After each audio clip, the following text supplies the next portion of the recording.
Hello everyone. मैं आशा करता हूँ आप लोग स्वस्थ होंगे, बहुत अच्छे होंगे। स्टडी लवर फैमिली में आपका एक बार फिर से बहुत बहुत स्वागत है। और जैसे कि हम जो 1000 MCQ सीरीज़ कर रहे थे, तो उसका नेक्स्ट पार्ट लेकर आए हैं आज। पार्ट नंबर 9 है ये हमारा। और इससे पहले मैं इससे रिलेटेड 8 वीडियोज़ अपलोड कर चुका हूँ और 379 क्वेश्चन हम ऑलरेडी अटैम्प्ट कर चुके हैं और 380वां क्वेश्चन से आज शुरू करेंगे। तो आज का पहला क्वेश्चन शुरू कर लेते हैं। मानसिक रूप से पिछड़े बालकों की पहचान निम्न में से कर सकते हैं। किससे कर सकते हैं? जो मानसिक रूप से पिछड़े बालक होते हैं, कमज़ोर बालक होते हैं, उनकी पहचान किससे कर सकते हैं? देखिए, मानसिक रूप से पिछड़े बालक हम उनको कहते हैं जो अपनी उम्र के जो सामान्य बालकों के लेवल तक का मानसिक कार्य नहीं कर पाते हैं। मतलब कक्षा 6 का बच्चा है और वो कक्षा 6 से संबंधित जितना भी 6 से संबंधित बालक को ज्ञान होना चाहिए उतना वो अर्जित नहीं कर पाता है, उतना नॉलेज उसको नहीं ज्ञान अर्जित कर पाता है, तो उसको हम बोलेंगे मानसिक रूप से पिछड़ा बालक। तो कौन सा परीक्षण इनमें से कर सकते हैं? तो सही उत्तर जो होगा वो होगा ऑप्शन नंबर डी। देखिए क्या होता है, बुद्धि परीक्षण का प्रयोग भी कर सकते हैं। उपलब्धि परीक्षण तो हो गया ना, जैसे टेस्ट वगैरह हम लेते हैं, तो वो क्या हो गया, उपलब्धि परीक्षण हो गया। इसके अलावा मंद बुद्धि बालकों की विशेषताओं की कसौटी मानकर उनकी विशेषताएं होती हैं उनको एक मानक बनाकर उनका परीक्षण कर सकते हैं। तो उपरोक्त सभी हमारा सही आंसर हो जाएगा। आगे देखिए, एक स्टेटमेंट है बहुत फेमस।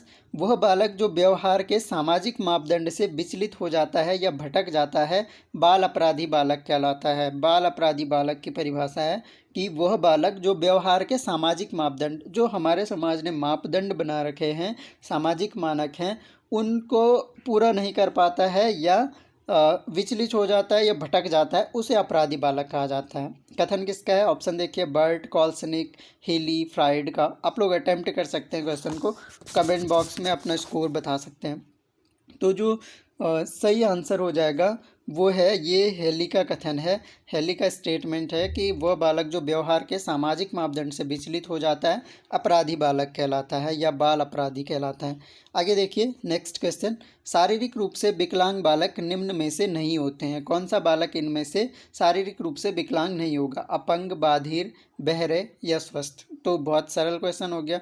क्या स्वस्थ बालक जो हैं शारीरिक रूप से विकलांग नहीं होंगे। आगे देखिए, वैयक्तिक विभिन्नता का मुख्य कारण निम्नलिखित में से है। वंशानुक्रम का प्रभाव, वातावरण का प्रभाव, आयु एवं बुद्धि का प्रभाव या उपयुक्त सभी? सही उत्तर हो जाएगा वैयक्तिक विभिन्नता का मुख्य कारण बताना है इनमें से। वंशानुक्रम से या वातावरण से या आयु एवं बुद्धि का प्रभाव या उपयुक्त सभी। तो ये सभी जो हैं व्यक्तिगत विभिन्नता पर जो है ये सभी का प्रभाव रहता है। वंशानुक्रम के कारण भी क्या हो सकता है, मतलब अगर जेनेटिकली जिस तरह का हमारा जीन्स होते हैं उसी तरह के प्रभाव हमें देखने को मिलते हैं। मान लीजिए किसी के पेरेंट्स अगर जो हैं अच्छे जीन्स उनके हैं, अच्छे जीन्स इन द सेंस मान लो उनका अच्छे मानसिक स्तर के हैं, तो बच्चों पर भी कहीं ना कहीं प्रभाव रहता है वंशानुक्रम का। वातावरण का प्रभाव, अगर अच्छा वातावरण नहीं मिल पा रहा है तो भी क्या होगा, वैयक्तिक विभिन्नता आ जाएगी, उसका ग्रोथ जो है अन्य बालकों की अपेक्षा सही नहीं हो पाएगा। आयु एवं बुद्धि का भी प्रभाव रहता है, तो आंसर हमारा हो जाएगा उपयुक्त सभी। अगला प्रश्न देखिए, फिर से क्या कह रहा, बालक को सीखने के समय ही जिस क्रिया को सीखना होता है टेप रिकॉर्डर पर रिकॉर्ड करके उसका संबंध मस्तिष्क से कर दिया जाता है, यह कथन है। देखिए ये कौन सी विधि मानेंगे हम इसे? अनुकरण द्वारा सीखना, सामूहिक विधियां, सुप्त अधिगम या इनमें से कोई नहीं? देखिए क्या बोल रहे हैं, सीखने के समय ही, जिस टाइम वो सीख रहा है और जिस क्रिया को सीखना होता है, टेप रिकॉर्डर पर रिकॉर्ड किया और उसका संबंध मस्तिष्क से कर दिया जाता है, यह कथन जो है क्या शो कर रहा है? तो ये किस तरह का, सुप्त अधिगम। ठीक है, इसमें सुप्त अधिगम है, मतलब रिकॉर्डेड बातें, वो क्या है, एक तरह से आप उसको सक्रिय अधिगम नहीं बोल सकते। अनुकरण द्वारा सीखना नहीं है, अनुकरण द्वारा सीखना नहीं है, सामूहिक विधियां भी इसमें नहीं है, और क्या होगा, सुप्त अधिगम हमारा सही उत्तर हो जाएगा। अगला प्रश्न देखिए, निम्न में से अधिगम की विधियां हैं। अवलोकन विधि, करके सीखना, सुप्त अधिगम व सामूहिक विधि या उपयुक्त सभी होगा, ये गलत छप गया, उपयुक्त सभी। तो इनमें से अधिगम की विधियां कौन सी हैं? तो सही उत्तर हो जाएगा अवलोकन विधि के द्वारा भी अधिगम होता है। करके सीखना तो अधिगम की बहुत प्रसिद्ध विधि है, सुप्त अधिगम अभी बता चुका हूँ, और सामूहिक विधि से भी अधिगम होता है। आंसर हो जाएगा हमारा उपर्युक्त सभी जो विधियाँ हैं वो अधिगम की है। अगला प्रश्न देखिए, शिक्षण और अधिगम है एक सिक्के के दो पहलू हैं। शिक्षण से अधिगम तथा अधिगम से शिक्षण की प्राप्ति होती है। दोनों गत्यात्मक प्रक्रियाएं हैं या उपर्युक्त सभी। देखिए बहुत इंपॉर्टेंट क्वेश्चन है। तो शिक्षण और अधिगम को हमेशा एक सिक्के के दो पहलू माना जाता है, पहली बात। दूसरा, शिक्षण से अधिगम संबंधित होता है, बिल्कुल होता है। आप लोग अभी अधिगम कर रहे हैं, मतलब पढ़ रहे हैं, ये लेक्चर सुन रहे हैं, तो वो क्या अधिगम है। और शिक्षण की प्राप्ति होती है, अधिगम से शिक्षण की प्राप्ति होती है, सीखने से ही शिक्षण की प्राप्ति होती है ना। पहले मुझे पढ़ना पड़ेगा तभी जाके मैं अधिगम करवा पाऊंगा बच्चों को, ठीक है। तो ये है, दोनों गत्यात्मक प्रक्रियाएं हैं, बिल्कुल दोनों, शिक्षण और अधिगम दोनों गत्यात्मक प्रक्रियाएं हैं। आंसर हो जाएगा उपर्युक्त सभी। अगला प्रश्न देखिए, सीखने के सूझ सिद्धांत की शैक्षिक उपयोगिता निम्न में से नहीं है। सूझ सिद्धांत किसने दिया था? कोहलर ने दिया था ना। कोहलर का सिद्धांत हम थ्योरी सेक्शन में डिस्कस कर चुके हैं, अगर वीडियो नहीं देखा है तो जरूर देख लें, बहुत क्वेश्चन बनते हैं इससे।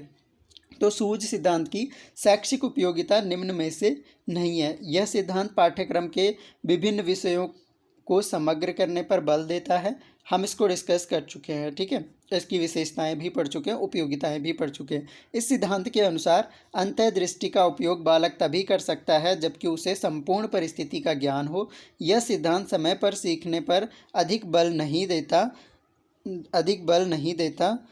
और चौथा है, इस सिद्धांत का प्रयोग कठिन विषयों जैसे गणित, भौतिक शास्त्र तथा विज्ञान के अन्य विषयों के लिए अत्यंत उपयोगी है। तो जो हमारा सही उत्तर हो जाएगा क्या होगा? अगर आप लोगों ने पढ़ा है तो आप लोग आसानी से टिक कर पा रहे होंगे। यह सिद्धांत समय पर सीखने पर अधिक बल नहीं देता, जबकि इसमें हमने क्या पढ़ा था कि इस सिद्धांत में क्या होता है कि जैसे परिस्थितियां बनती हैं, जैसे समस्या आती है, उसी समय अपने तर्क से, अपने विवेक से या अपनी सूझबूझ के द्वारा समय पर सीखने पर बल दिया जाता है। तो यह जो है इसकी उपयोगिता नहीं है। अगला प्रश्न देखिए, सीखने के सूझ के सिद्धांत में किस जानवर पर प्रयोग किया गया? मैंने कहा अगर लेक्चर देखा है तो आसानी से कर लोगे। बंदर, कुत्ते, चिंपैंजी, बिल्ली। आंसर हो जाएगा चिंपैंजी पर प्रयोग किया गया। चलिए अगला प्रश्न देखते हैं। शारीरिक अस्वस्थता, काम प्रवृत्ति की प्रवाह तथा मंद गति के विकास बाल अपराध के किस कारण के अंतर्गत आते हैं? देखिए, शारीरिक अस्वस्थता, काम प्रवृत्ति का प्रभाव तथा मंद गति के विकास बाल अपराध के किस कारण के अंतर्गत आएंगे? मनोवैज्ञानिक कारण होंगे, सामाजिक कारण होंगे, वैयक्तिक कारण होंगे या विद्यालय के वातावरण के कारण होंगे? सही उत्तर हो जाएगा, ये क्या होंगे? ये तो पर्सनल फैक्टर है ना, व्यक्तिगत कारण है। शारीरिक अस्वस्थता हो गया, काम प्रवृत्ति का प्रभाव, मंद गति का विकास, ये क्या होंगे? व्यक्तिगत कारणों के अंतर्गत आते हैं। अगला प्रश्न देखिए, जटिल बालकों के दो प्रकार किस विद्वान द्वारा बताए गए हैं? जटिल बालकों के दो प्रकार किसने बताया? बर्ट ने बताया, स्किनर ने बताया, फ्रॉइड ने बताया, या इनमें से कोई नहीं? तो सही उत्तर जो हो जाएगा वो हो जाएगा बर्ट के द्वारा जटिल बालकों के दो प्रकार बताए गए हैं। अगला प्रश्न, प्रतिभाशाली बालकों की शिक्षण विधि है? गतिवर्धन, संपन्नीकरण, विशिष्ट कक्षाएं या इनमें से सभी? प्रतिभाशाली बालकों की शिक्षण विधि की बात कर रहे हैं। सही उत्तर हो जाएगा हमारा गतिवर्धन, मतलब गति में वृद्धि के लिए उनको एक्स्ट्रा वर्क दिया जाता है इस विधि में। संपन्नीकरण, कुछ उनको कंप्लीट करने के लिए दे दिया जाता है। अगर क्या हो रहा है, अगर उनको जैसे प्रतिभाशाली बालकों का कक्षा में समस्या आती है कि अगर हम उन्हें पढ़ा रहे हैं तो वो जल्दी से कैच कर लेते हैं, समझ आते हैं आसानी से कॉन्सेप्ट, तो टाइम उनके पास बहुत ज़्यादा होता है, तो संपन्नीकरण की कोई क्रियाएं करवा देते हैं। विशिष्ट कक्षाएं उनकी ले सकते हैं, तो आंसर हो जाएगा उपरोक्त सभी, इनमें से सभी। अगला प्रश्न देखिए, मंद बुद्धि बालकों की विशेषता नहीं है, इनमें से कौन सी विशेषता नहीं है? हमेशा क्वेश्चन को ध्यान से जरूर पढ़ना चाहिए, क्योंकि नहीं है और है में हम बहुत गलतियां कर देती हैं। सीखने की मंद गति, अमूर्त चिंतन का अभाव, शारीरिक दोष या मौलिकता? तो सही उत्तर जो हो जाएगा ऑप्शन नंबर डी। ये मौलिकता जो है, मौलिकता एक बहुत अच्छा कॉन्सेप्ट है, जो मतलब मौलिक गुण इसके अंतर्गत आ जाते हैं। तो इस तरह का जो है मंद बुद्धि बालकों के अंतर्गत मौलिकता नहीं होती है, चलिए अगला प्रश्न देखते हैं। मनोवैज्ञानिक विधि के अंतर्गत विधियां आती हैं मनोनाटकीय विधि, स्वतंत्र साहचर्य विधि, स्वप्न विश्लेषण विधि या इनमें से सभी। तो आंसर हो जाएगा जो मनोवैज्ञानिक विधि है इनमें क्या आएंगे, देखिए ये जो स्वतंत्र साहचर्य विधि है ना, स्वतंत्र साहचर्य विधि, ये स्वतंत्र शब्द साहचर्य विधि है, स्वतंत्र शब्द साहचर्य विधि है, ये मनोवैज्ञानिक विधि के अंतर्गत आता है। लेकिन ये क्या है, ये स्वतंत्र शब्द साहचर्य होता है, सीखने की विधियों के अंतर्गत आता है। स्वप्न विश्लेषण जो है वो मनोविश्लेषण का एक पार्ट है, जो सिगमंड फ्रॉइड का सिद्धांत था उसमें आता है। और मनोनाटकीय विधि जो है, मनोनाटकीय विधि में क्या होता है, मतलब नाटक करने को कहा जाता है। ठीक है, तो आंसर क्या हो जाएगा, ये सभी जो विधियां हैं ये मनोवैज्ञानिक। नेक्स्ट है, सृजनशील बालक की विशेषता नहीं है, साहस की उपलब्धि, अत्यधिक जिज्ञासु, परिश्रमी या मंदबुद्धि। देखो सृजनशील बालक क्या होगा, जिज्ञासु भी होगा, साहस की भी उपलब्धि होगी उसमें, परिश्रमी भी होगा, लेकिन मंदबुद्धि वह नहीं होगा। तो आंसर हो जाएगा ऑप्शन नंबर डी। अगला प्रश्न देखिए, विद्यालयों में तीव्र एवं मंद बुद्धि बालकों के लिए निम्न में से शैक्षणिक व्यवस्था होनी चाहिए, कैसी होनी चाहिए। अवसर की समानता होनी चाहिए, पाठ्यक्रम में समृद्धि होनी चाहिए, अहमन्यता को रोकना या इनमें से सभी। तो सही उत्तर हो जाएगा उनके लिए अवसर की भी समानता होनी चाहिए, पाठ्यक्रम में समृद्धि भी होनी चाहिए, अहमन्यता को रोकना भी। तो सभी आंसर हो जाएगा। अगला प्रश्न हमारा है, सृजनात्मकता से आशय पूर्ण अथवा आंशिक रूप से तीन वस्तु के उत्पादन से है, उक्त कथन किसका है। उक्त कथन किसका है, ट्रो का है, रुचि का है, गिलफोर्ड का है या इनमें से कोई नहीं। तो इस क्वेश्चन का जो सही आंसर है हमारा वो रुचि का है। ठीक है, अगला प्रश्न देख लेते हैं। निम्न में से पलायनशीलता के कारण है, कल्पना की अधिकता, कुसमायोजन, दोषपूर्ण शिक्षण पद्धति या उपयुक्त सभी। पलायनशीलता की बात कर रहे हैं, मतलब खासकर जैसे विद्यालयों से पलायन हो जाता है ना, बच्चे छोड़ देते हैं, स्कूल ही नहीं आते, उसके बाद पढ़ाई छोड़ देते हैं, तो उसकी बात कर रहे हैं। तो क्या इनमें से पलायनशीलता का कारण होगा, क्या होगा, कल्पना की अधिकता, कुसमायोजन, दोषपूर्ण शिक्षण पद्धति या उपयुक्त सभी। तो सही उत्तर हो जाएगा ये सभी क्या होंगे, कारण होंगे पलायनशीलता के। अगला प्रश्न, बालकों में सृजनशीलता के विकास हेतु सकारात्मक अभिवृत्ति के निर्माण में विद्यालय की महत्वपूर्ण भूमिका है, उक्त कथन है किसका है। स्किनर का है, डॉक्टर एस चौहान का है, कॉल्सनिक का है या वुडवर्थ का है। तो यह जो स्टेटमेंट दिया था ये दिया था डॉक्टर एस चौहान ने। क्या कहा था कि बालकों में सृजनशीलता के विकास हेतु सकारात्मक अभिवृत्ति,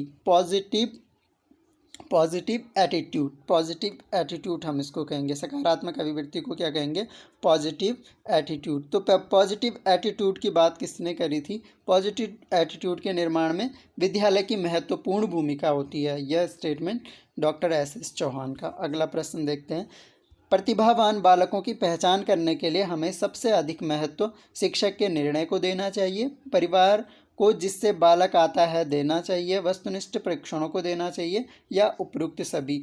देखो प्रतिभावान बालकों की पहचान करने के लिए किसका अधिक महत्व है, शिक्षक का है, परिवार का है, बच्चे के परिवार का है या वस्तुनिष्ठ जो परीक्षण होते हैं उनका है या उपयुक्त सभी। तो क्या हो जाएगा आंसर, प्रतिभावान बालकों की पहचान के लिए हमें वस्तुनिष्ठ परीक्षणों को सबसे अधिक महत्व देना चाहिए, हमें वस्तुनिष्ठ परीक्षणों का प्रयोग करना चाहिए। हम ये नहीं देखेंगे कि शिक्षक अच्छा है तो बालक भी अच्छा होगा, ऐसा कभी पॉसिबल नहीं है, या अच्छे परिवार से आता है तो बालक प्रतिभावान होगा, ऐसा भी जरूरी नहीं है।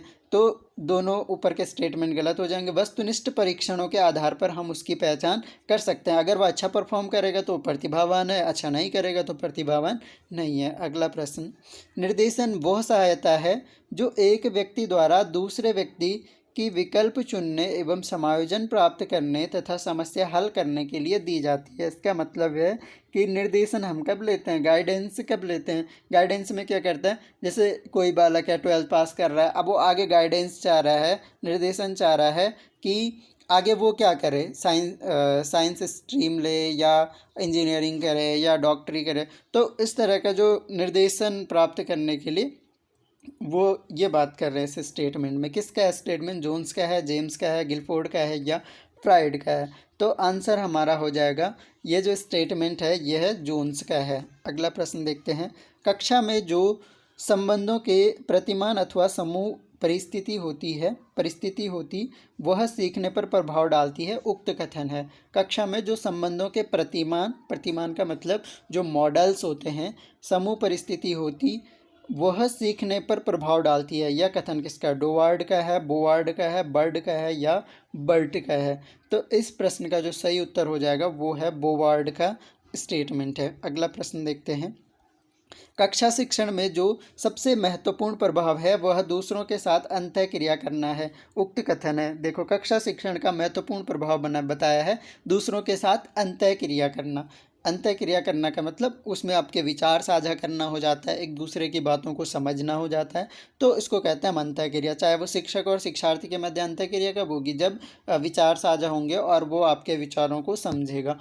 तो किसका है? बर्ट का है, ट्रो का है, वुडवर्थ का है या रिट का है? तो सही उत्तर हो जाएगा यह स्टेटमेंट किसका है? रिट का है। अगला प्रश्न, निम्न में से निर्देशन दिया जा सकता है अध्यापक को, डॉक्टरों को, छात्रों को या इनमें से सभी? किस किस को निर्देशन दिया जा सकता है? तो सभी को निर्देशन दिया जा सकता है। अगला प्रश्न जो है, देखिए, जो निर्देशन एक व्यक्ति को उसकी व्यावसायिक तथा जीविका में उन्नति संबंधी संबंधों को हल करने के लिए उसकी व्यक्तिगत विशेषताओं को उसके जीविका संबंधी अवसरों के संबंध में ध्यान में रखते हुए दी जाती है वह कहलाता है। देखिए, शैक्षिक निर्देशन, व्यावसायिक निर्देशन, आर्थिक निर्देशन या इनमें से सभी?